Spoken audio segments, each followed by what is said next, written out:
Welcome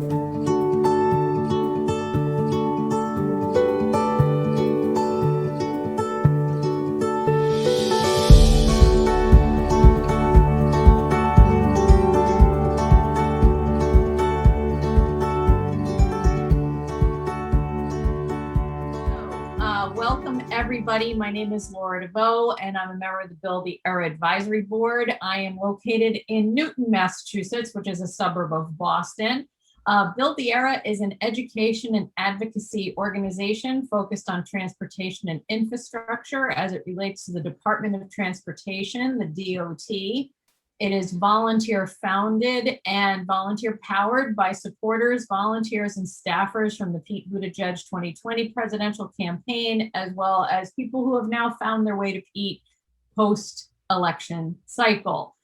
Build the Era's purpose is to connect citizens from across America to the DOT by education and information about what the DOT does and does not do and why it matters. Educate and inform the public to the role that infrastructure plays in America's quality of life, provide training and guidance on how to engage with local, federal, and other elected officials on matters related to the DOT, provide training and guidance on how to advocate and how to use relational organizing as a tool in advocating and advancing our causes, and how to create measurable and effectiveness and change as it relates to transportation and advocacy around transportation. In the coming weeks, we will be hosting a series of toolkit and other American Jobs Plan webinars. This past weekend, we had a great webinar on relational organizing. If you missed that, we will post up in the chat the YouTube link for you to take a look at. It is on YouTube now. It was a great session, and I encourage you all to take a look at it.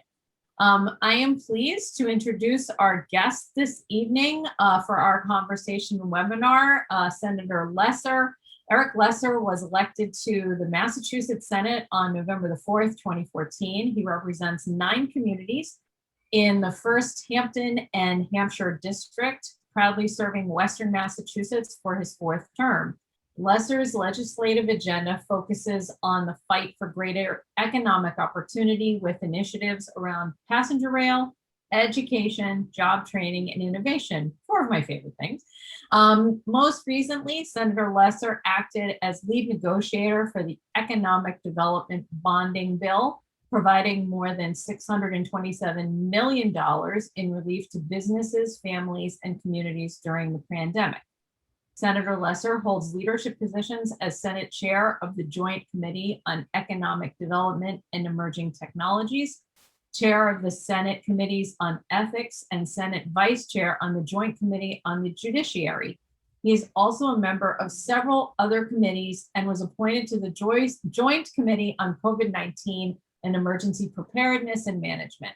Senator Lesser holds leadership positions as Senate Chair of the Joint Legislative Manufacturing Caucus, the Gateway Cities Caucus, the Libraries Caucus, and is a co-chair of the Food Systems Caucus. Prior to becoming a state senator, Lesser worked in the Obama White House, first as special assistant to senior advisor David Axelrod, who I know 2/3 of the people on this call listen to his podcast every week, and later as the director of state planning for the White House Council on Economic Advisors. Lesser has a law degree from Harvard Law School, a bachelor's degree in government from Harvard College, and is a member of the Massachusetts Bar and Federal District of Massachusetts Bar. Lesser lives in Long Meadow with his wife, Allison, and 2 young daughters, Rose and Nora, and new son, David. So welcome, Senator Lesser, to Build the Era. And love to give you a minute to say a few words to introduce yourselves beyond what I've already provided. Thanks, that was a mouthful, but I appreciate that. No, very generous.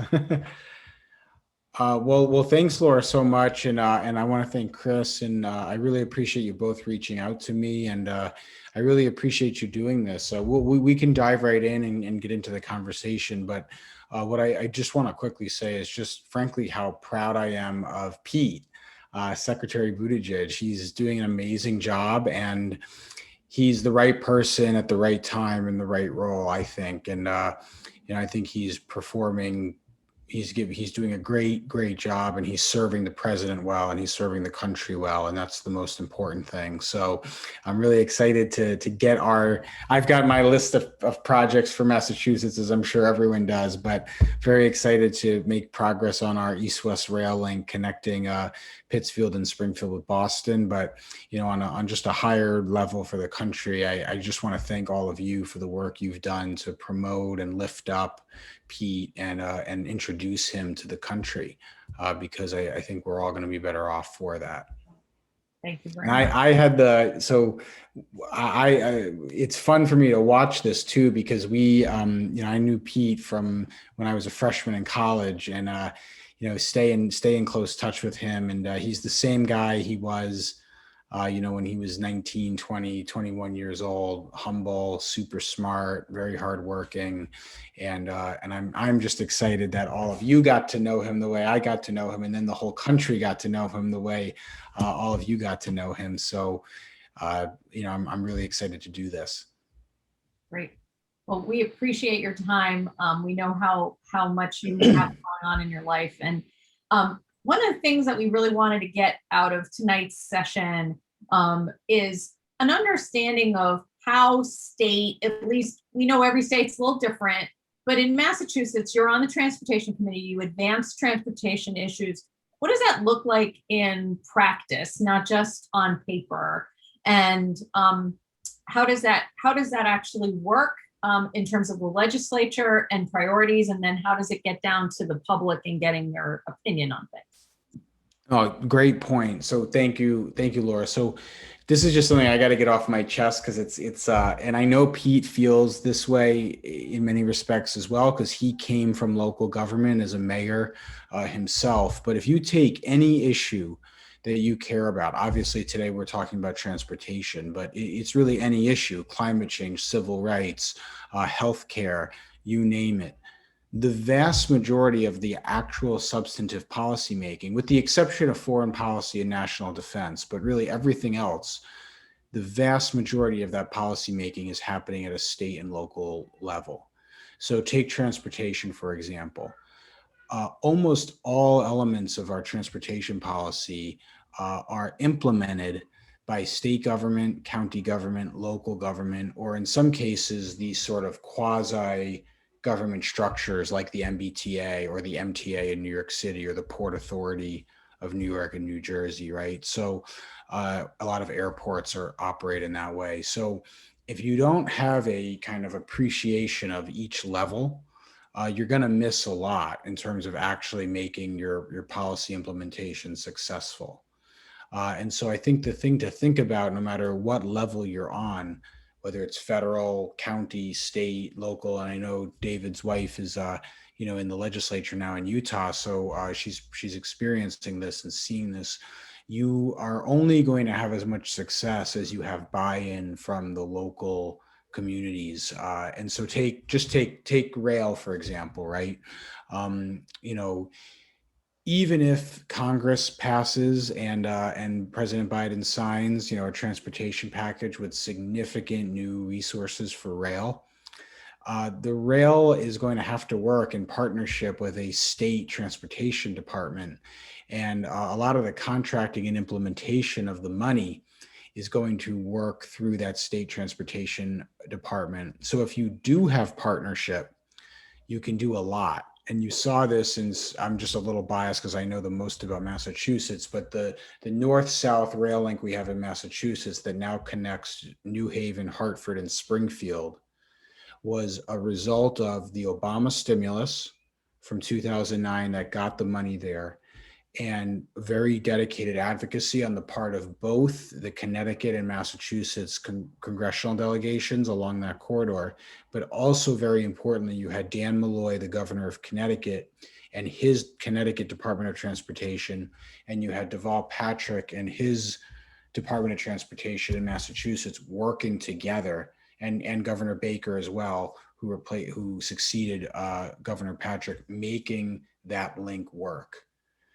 A counterexample to this is Wisconsin and Florida.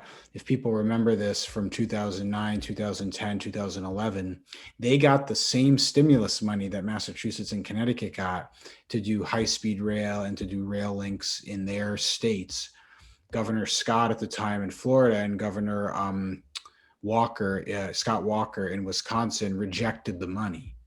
And Chris Christie famously did this with the Hudson Tunnel Project, which was also using Obama administration federal funds. So you've got to get the local partnership right. It's not enough to just have the federal action. You've got to have the implementation on a state level also.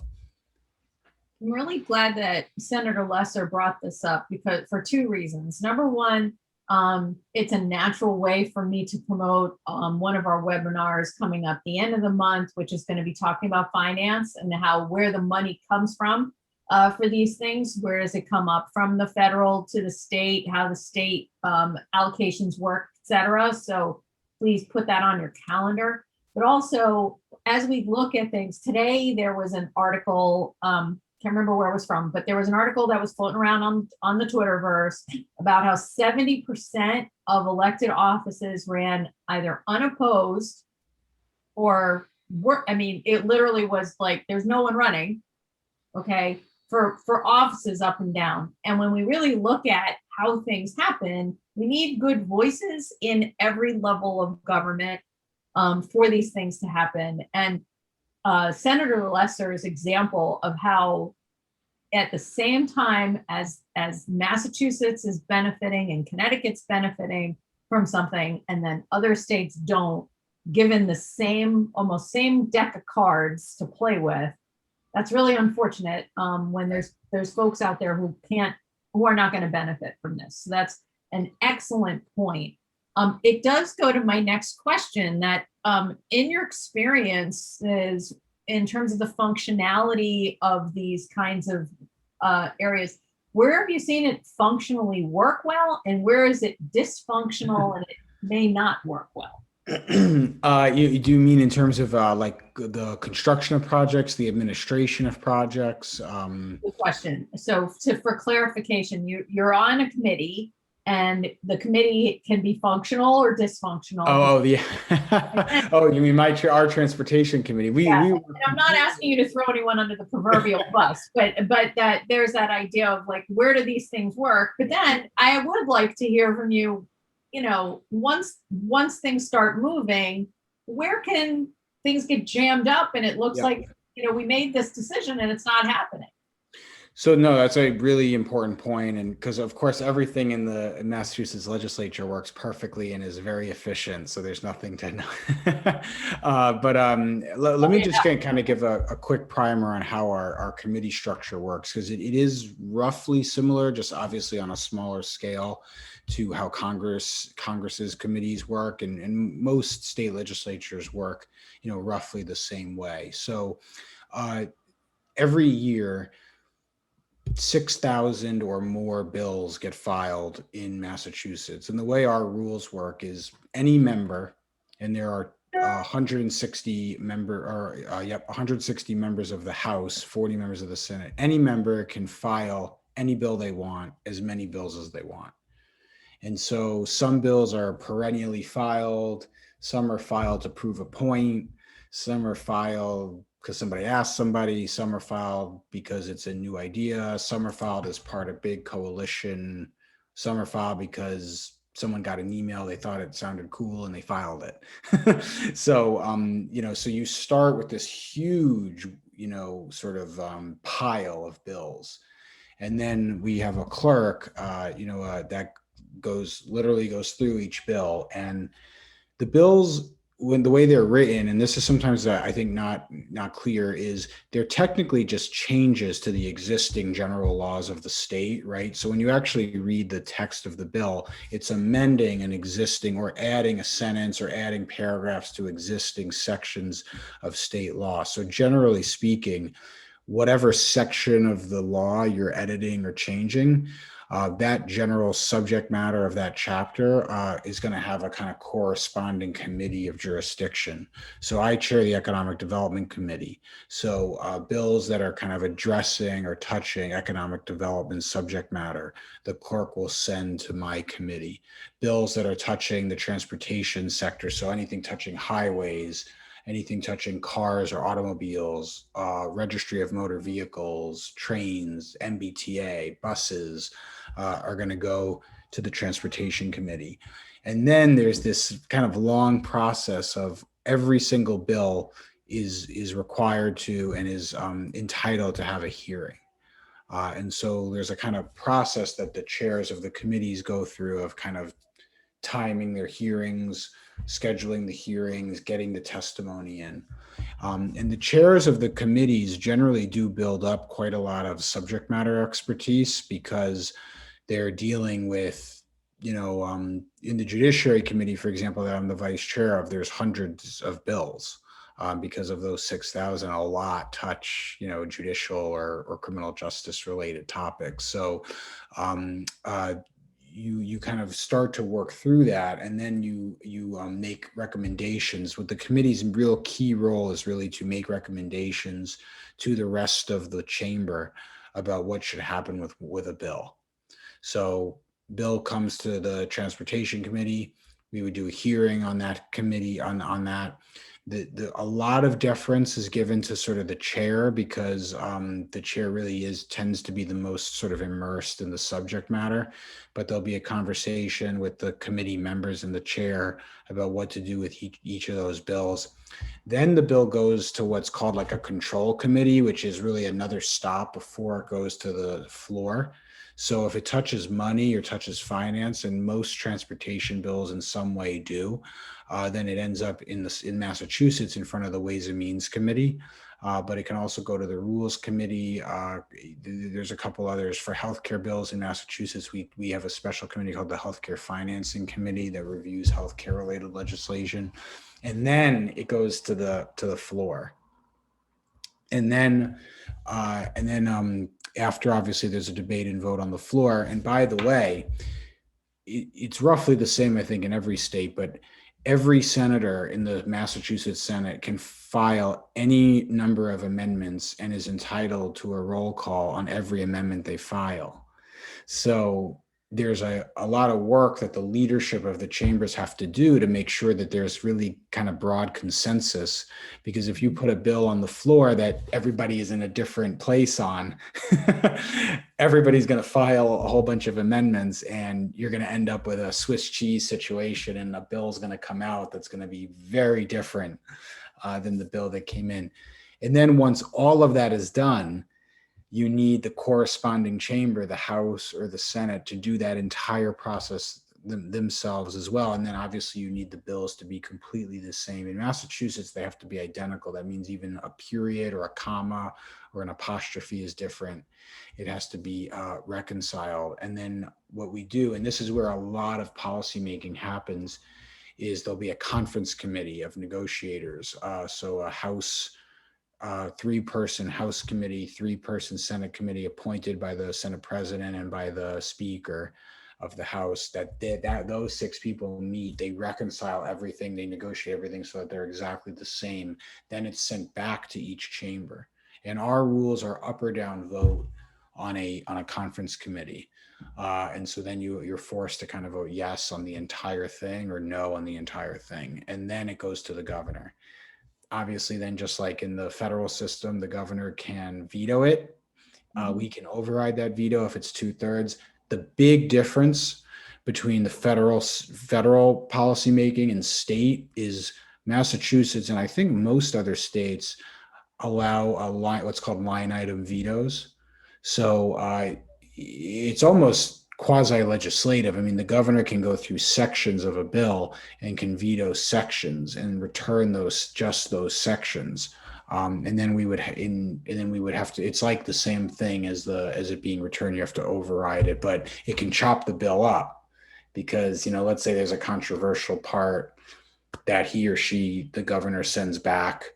We may or may not have the votes to override that because you need 2/3. If you don't, that part's going to fall and the rest of the bill will go forward. So I just give all of that background to say that to be effective, it's really about sort of you want to be almost like a quarterback or a guide or a shepherd through this whole process. That, the most effective advocates, I think, are advocates that really see this and they have it mapped out, where they're starting and where they needed to end up, who the players are going to be, who the stakeholders are going to be at each step. You file it, you've got to get it to a committee, there's committee members, then it goes to another committee, the control committee. That committee has members, then every member gets a say. You might have people filing amendments that are friendly or unfriendly.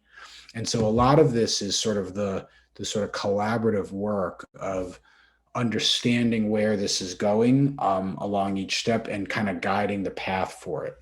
So that's through the activism, through the education of the legislators, through the coordinating of stakeholders. But the savviest advocates kind of learn the timing of, when you want to engage with who and what you want that ask to be of each kind of stakeholder along the way. So you bring something up that I think is really important. And Jan asked the question in the chat that made a point that says it sounds like getting the bill passed will just be the beginning if we want to see local projects move forward. So if someone wants to advocate in their own state, they should get a good idea of what does the cycle look like? Where do they need to be along the way to be heard? Where do they have to be along the way, as you say, to shepherd it through, making sure that they're being heard? Does that make sense? And do you think that is there maybe an asterisk on that to say, but if it doesn't make it through this one cycle, can you jump back on again, or do states do it a little differently cycle to cycle? So in Massachusetts, we have a 2-year legislative session. So every state is different. Some states are very part-time. Like in Texas, I think it's a couple months, and then every 2 years, it's only a couple months for the whole 2 years. We have a full-time legislature in Massachusetts. I know New York does as well. Illinois, I believe, does. Pennsylvania, I think, does. But a lot of states don't, including some very big states like Texas and Florida. So some of it is going to be learning the kind of unique dynamics in your own state. But in Massachusetts, you have basically 2 years to get that done, that kind of whole sequence I was just describing. But if you don't get it done, or if something gets tripped up, everything restarts in the new session. So literally, like, the bills evaporate on the last day of the session and the whole thing starts over. Everything has to be refiled. Yes, I see, like David saying 45 days in Utah. I mean, that's wild. That's a lot to do in 45 days. So you really need to know, like, so if you have 45 days in Utah, you might have to spend months, you might have to spend years getting ready, to just hit the ground and go for those 45 days. So it's going to be very specific to your state. The other thing I would say is know what is like something to ask a legislature to do versus an executive, in the sense that, we do budgets, we do broad sort of systemic policy changes, but there's a lot of transportation advocacy that might not necessarily be legislative. So if you're advocating for a new bus stop, for example, like maybe there's a neighborhood that you want that isn't served right now, that could be legislative in the sense that maybe the authority needs more money. Maybe you want to require it in law that neighborhood or that stop exists.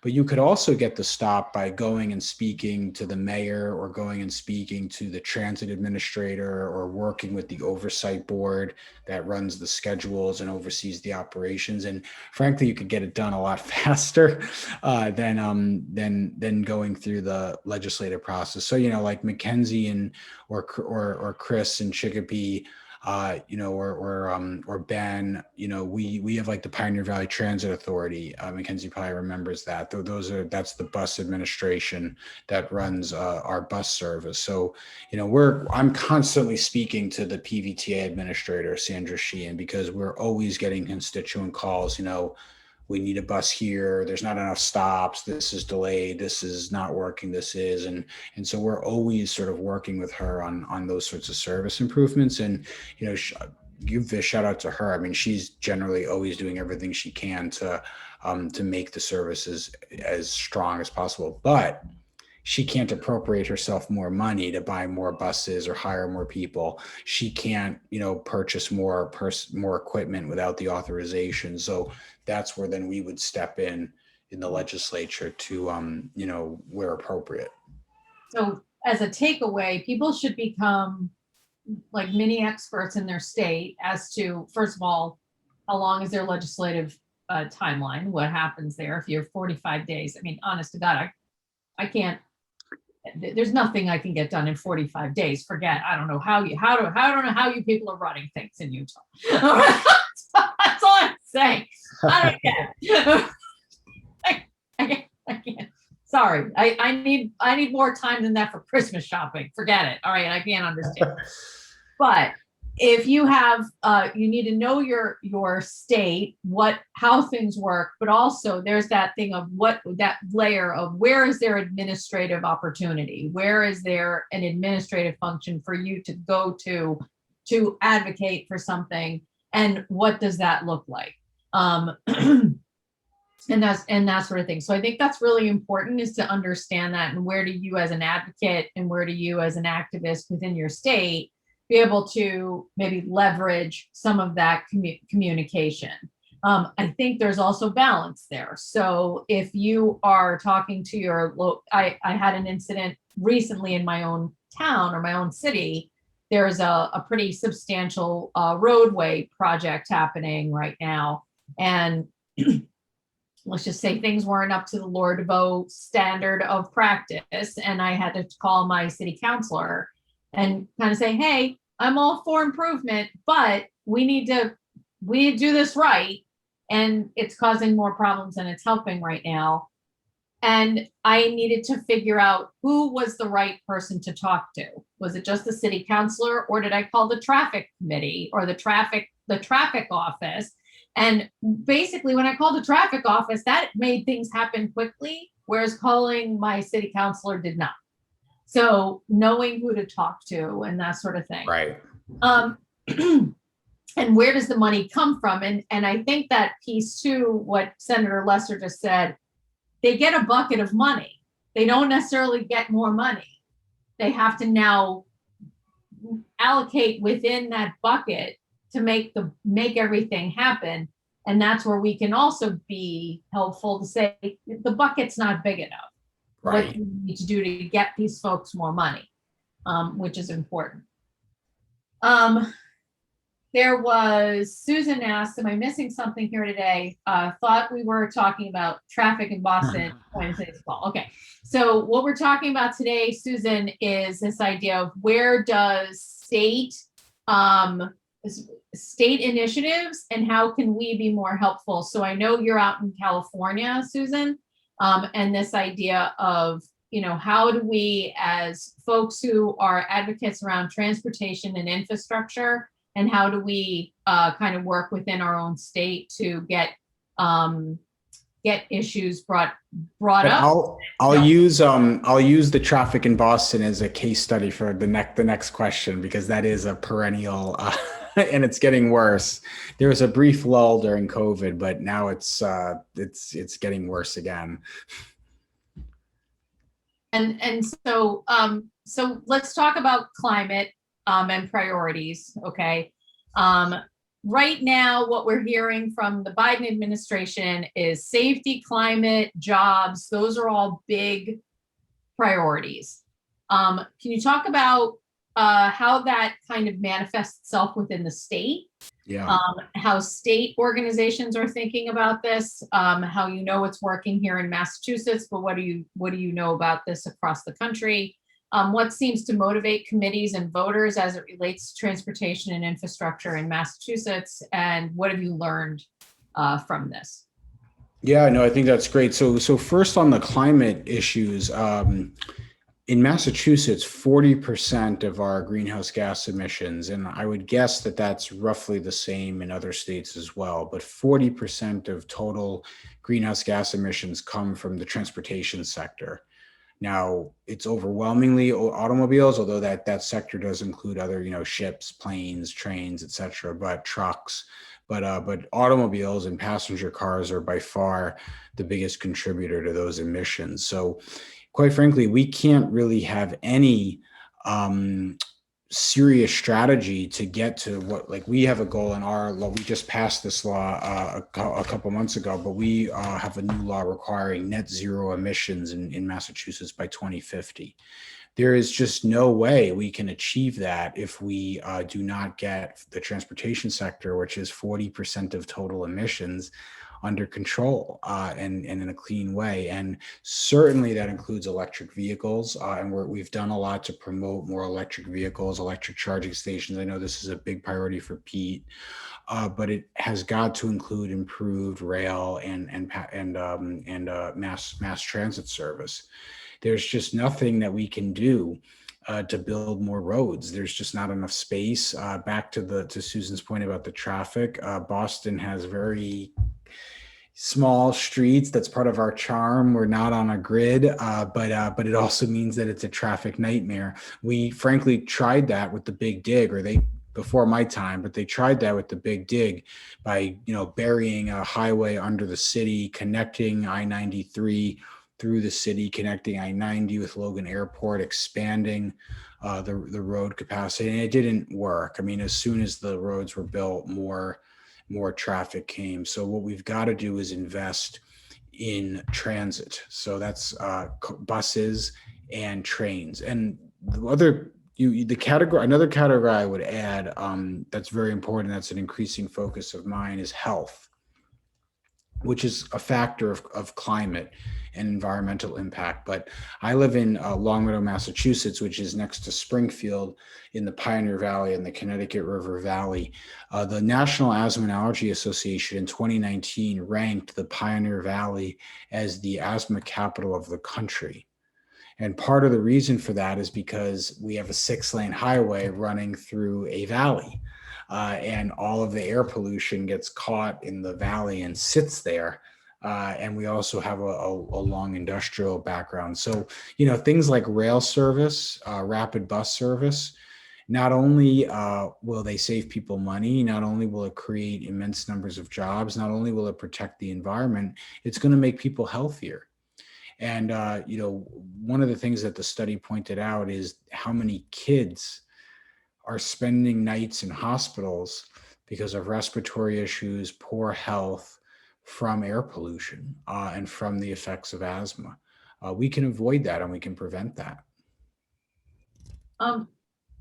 As you've looked at other states and how other states are advancing transportation issues, are there some exemplars out there where you say, this state really knows what they're doing?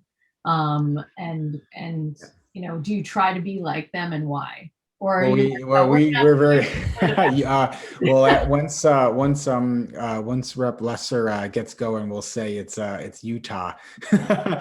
but what I would say is I think different states have shown leadership in different areas. So I've been a big fan of watching the Denver light rail progress. Colorado, I think, has done really effective work around smart growth and clustered development around transit. In fact, we just passed in Massachusetts a really important density measure around a smart growth. I think you and I talked about it, Laura, when it was happening, or right after it happened. But we're now going to be requiring for communities that are on mass transit lines, including commuter rail lines in the metro Boston area, they're going to be required to have multifamily housing within walking distance of those stations. Because we've got this dynamic in Massachusetts where we have some of our very wonderful suburban communities have commuter rail that goes out to these communities. There's a commuter rail stop, and then it's immediately single family houses everywhere all around the stop. And that is not probably the best use of that space. So we've changed that with our zoning. So we learned that from the Pacific Northwest and from the Western states actually that have done that very, very well. So I would look at Colorado and the Denver area on their mass transit. We've started to experiment a lot in Massachusetts with water transit. So, for example, added commuter ferries in and out of Boston Harbor, connecting some of the more coastal Massachusetts communities. We looked at Seattle when doing that. We looked at we looked at communities in Louisiana that have done that. So I would say it kind of depends. I'm not sure I would point to one state that's kind of gotten it all right, but I would say that you've got different states that have shown leadership in different categories. Florida. Sorry, one project that I've followed closely is the Orlando to Miami rail line, the Bright Line it's called, and it's been mixed. COVID has kind of scrambled some of the analysis of this because they were doing well, and then obviously people weren't using it during COVID. But I've taken a close look at that. That's been one of the most successful new rail links in a long time. So different states, again, I would say, are doing things in different ways. I think there's also, I think one of the questions that I always kind of struggle with, because I'm going to say this, I'm a New Yorker who was picked up and dropped in Boston. So I'm not the most tactful person on the planet. It's just not in my DNA. And when I hear people say, especially on the GOP side right now with all of this, is we just need wider roads and we need more space and we need more roads and we need bigger roads. What is your response to that? I mean, like if we have people on this call, I'm in a blue state. I'm lucky that I'm not going to have to call Ed Markey's office and him argue with me that we need wider roads. Okay. He gets it. But there are people on this call, and there's going to be people on this who watch this video who are in a purple state or a red state, whose senators and representatives don't think that way. You've got the experience. What would be the argument you would push back at them about? Is there something you would push back with? Yeah, well, I think it's important not to be dogmatic in the sense that in certain circumstances, it might be completely appropriate to build a new road or an access road. I have a community I represent, Belchertown, which several people on the call are familiar with, and we advocated very enthusiastically to build a new road because of a parcel that had been kind of isolated from the rest of the community. This was the state school property for people who are familiar with that, and we worked with the state to build a road to transect that property, and it's led to a lot of development, good development, senior housing, other important things. So I think it's important I have an open mind, look at it. I think that's what I really like about Pete is he's someone who's sort of thoughtful and pragmatic about his approach to things. But what I would say is, engage with people on the fact that, what we want is the same thing. We want people to live their best lives, to be able to access jobs, to be able to, have clean air, clean water, to be able to get to do, most people, I have a view, my kids are little, it's like, I just need to get to the grocery store easily. I need to get my kids to their, school things quickly. I need to get to work without being stuck in traffic for a million years. So, just kind of explain to people how their lives are going to be better with these investments. You're going to save money. You're going to save time.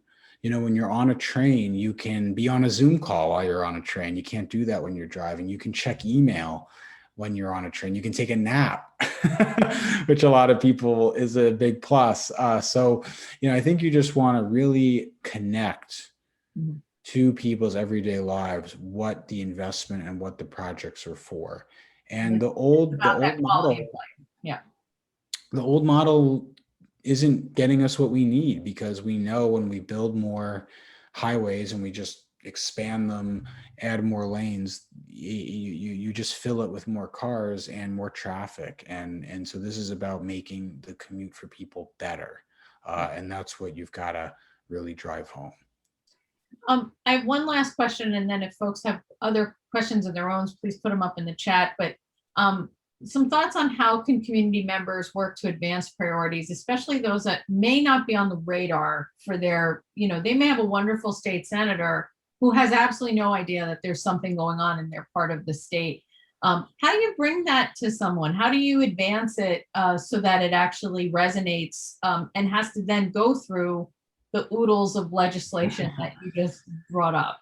Yeah, it's a really important question, and it's a hard question, right? Because it's really about building motivation, building connectivity with people. What I would say is first, don't assume a legislator knows anything, and I mean that just because we're generalists by nature. We're being asked to vote on and weigh in on every conceivable topic, criminal justice, transportation issues, parks, schools.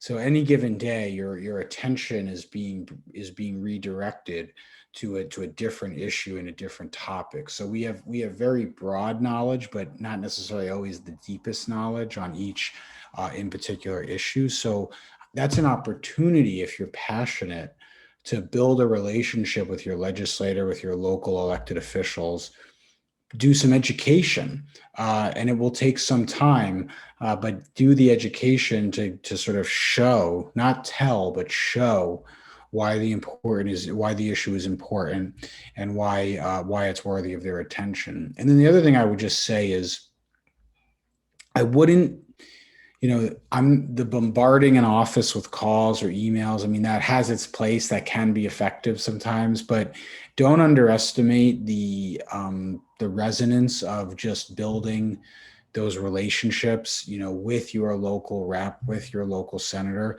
and really doing quality engagement rather than quantity. 100 emails is not worth the same thing as a 15-minute meeting where real information is exchanged and a relationship is built and you both walk away learning something. That's really what you should. And so we've got a couple of people on the call that do this very well. I mean, Karen, Ben, they've done this, and Karen can probably, or Ben can probably attest to the fact that you can email, call, phone bank, tweet, until the cows come home. But if you're not changing minds, if you're not opening people who might have disagreed with you, if you're not springing them over to your side, you're not making a whole lot of progress. Chris asked the question as a follow-up there. Can you talk about the process of how East-West Rail in Massachusetts moved from an idea to where it is today, who helped advocate for it, and how you built partnerships and where's it going?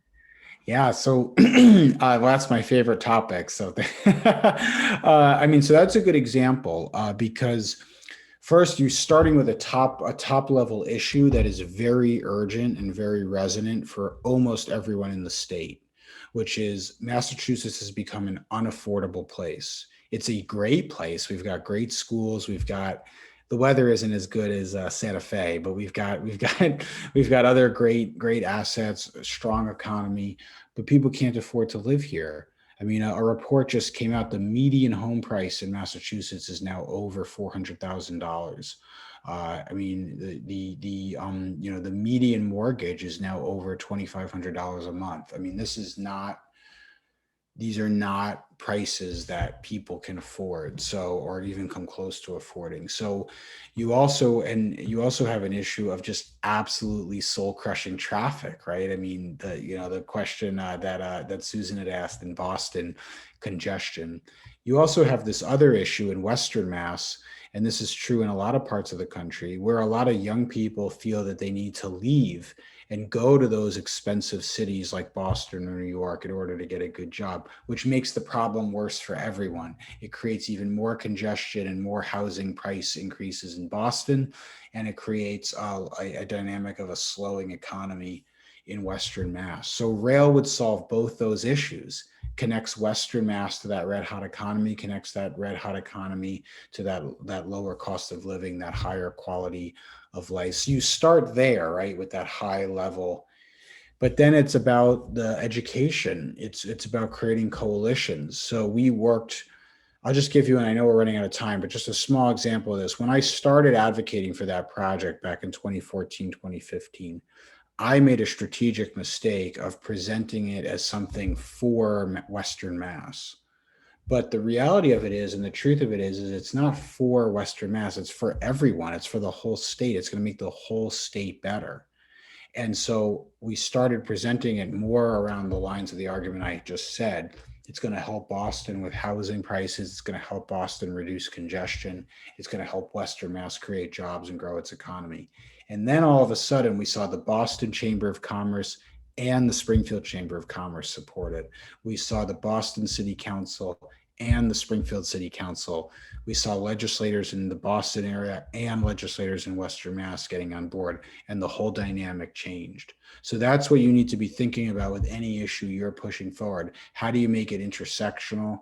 How do you make it a coalition rather than just your own idea? How do you continue to add people, add groups, add organizations to the list of supporters?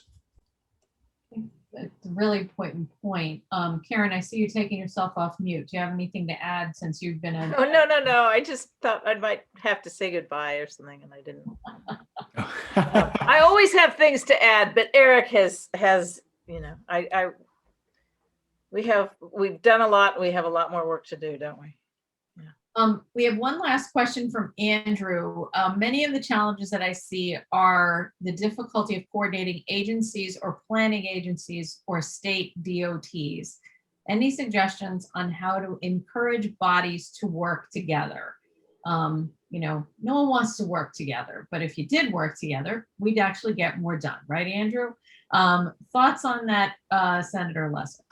No, I think Andrew raises a really good point. And in some respects, this was a casualty in Massachusetts of doing away with county government. Not that it necessarily was so great then either, but in other states, you've got these very big counties, right? And they kind of serve as almost like a regional coordinating function. Massachusetts did away with county governments, and so we have 351 cities and towns that, for the most part, are kind of doing transportation planning on their own. And this is a big challenge. I don't have an obvious answer on how to solve it, except to say that from a leadership point of view, it really is on the chief executives, that being the mayors and the governor, to work in a collaborative way and to really kind of force these organizations to row in the same direction. There are some policy changes in the legislature we could provide. So just not to tout my own bills, but one piece of legislation I have is to establish what's called regional ballot initiatives, which would allow funding for transportation projects by region. So you could see a host of communities, for example, along the coast north of Boston. They could work together to set up a district to fund ferry service back and forth to Boston, right?